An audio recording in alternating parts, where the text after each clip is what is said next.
Now it's time for the Beach Patrol Report, brought to you by McCann Realtors of Sea Isle City, 4111 Landis Avenue in Sea Isle. For rental and sales, call 609-263-7422 or go online at McCannRealtors.com, where you can also keep up with all the South Jersey Lifeguard news and racing schedules, and by the Ocean City Beach Patrol Lifeguard Alumni Association, this year honoring all lifeguards with 25-year or more years of service in Ocean City, reminding you to be safe. Swim near a lifeguard. Let's go to the Toms River Volkswagen Sports Hotline and welcome into the locker room former lieutenant of the Ocean City Beach Patrol, Jack Brooks. Good morning, Jack Brooks. Good morning to everybody. How are you? There you go. My ratings just hit the roof with you in there. Yeah, you do. I know. Well, I've got my own fan base combined with yours, you know. Hey, Jack, what a beautiful night. I want to take our hats off to Chief Stocks, Ed Snyder, Captain Ed Snyder from the Wildwood Beach Patrol. Really did a great job. It was a lot of fun being on that beach last night. It was a tremendous amount of fun. And for people that marginally know lifeguard racing, that last night there were 8 events. Everything came off without a hitch. It was extremely well organized. And it all fit within the 2 hours. Yeah, and Wildwood has a perfect beach. I mean, they got so much beach that can handle that big, huge crowd down there.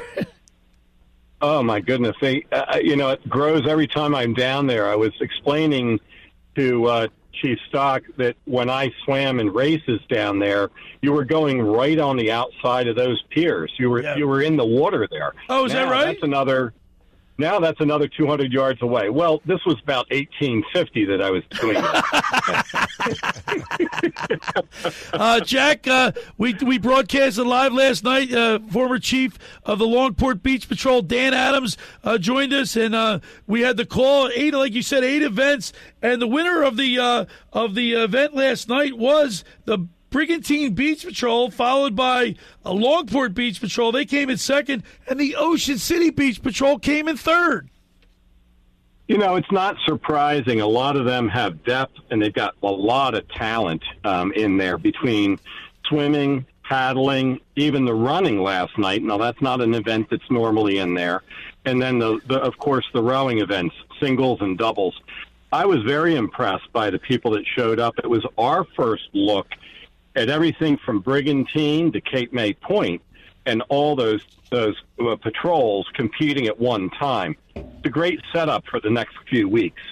And the Longport crew who've been around, we talked to Mike McGrath and Sean Duffy. They've been rowing together for 20 years. Those guys got a lot of, they're veteran rowers, and they not only did they win the doubles, they won by a lot. Well, it's not pure brawn. You know, they're a crew that have been together. They fit each other. They know what they're going to do. Their tactics are the same. They're on the same page after that many years. When you get a younger crew, a lot of times they have to be, develop that rapport. Absolutely. We're talking with a former lieutenant of the Ocean City Beach Patrol, Jack Brooks. And, PJ, Mr. Negadelphi, and Danny Ryan, let me bring you guys in here. When you're getting ready for a game and you see, the other team's huge, they're, really cut, and you, get a little intimidated, right? Sure.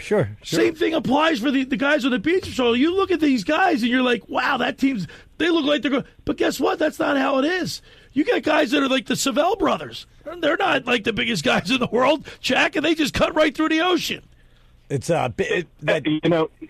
Oh yeah, so I was just going to say that it's that continuity you were saying, that they know each other. That's a perfect word, continuity. But your mantra is big guys beat up on little guys. It's one of the rare cases where big guys don't beat up on little guys. A little different. You're right. You're absolutely right, Jack? Yep. Yeah, and I think again, it's not pure brawn. On a flat night, it is. Okay. When you're talking about tactics on a night where the current's changing, the waves are different, the wind's blowing from a certain direction, they've experienced so many races they can immediately adjust. When you're a young crew, it might be the very first time you've won or lost a race by doing something wrong. It's a lot of tactic that comes into play. So, Jack, Joe Savell and Brandon Savell, they're from Brigantine. They were, if I had to pick a team that I thought was going to win, would be I believe they came in third in the doubles. They came in third in the doubles. And I believe it was Jake Klecko, right? The nephew of Joe Klecko. He was in the singles row. Jack, he was on his way in.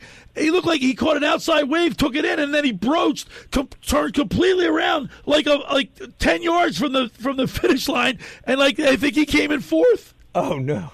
Yeah, so you're looking like you're all lined up. Your bows pointed towards the beach. You're rowing yourself in, and one slip up, one mistake. You're a little early on a wave, or certainly you're late on a wave. Now you're just trying to ride that thing and get it straightened out. And that was an example last night. One of the better people lost and just got spun around in a wave. I want to talk about Becca Kubler. Where do you, PJ and Danny, this young lady she finished first in the 17th annual Cape May Point Women's Challenge, and then she comes back. That was on Wednesday, and she comes back Friday night and wins the swim for the women's swim in Wildwood last night. And when we interviewed her, Jack, we said how hard was it? She said her body was hurting so bad from that she had to rebound so quickly, but she was in a lot of pain. Jack? Understand. Yeah, we certainly understand that, because these are brutal races. They've been training. That's one thing. But, boy, you're giving it your all in a race, and 2 days later you're coming right back for another one. Upper Township was a little surprising. In the beginning of the show, Ryan Manning and Chase Brown, who came in third in the curves, they looked really great. They didn't even row for Upper Township last night. I was a little surprised at that tactic. Well, I think what happens is, because it is 3 weeks of racing, we're in the heart of the season. You're asking a lot from these crews.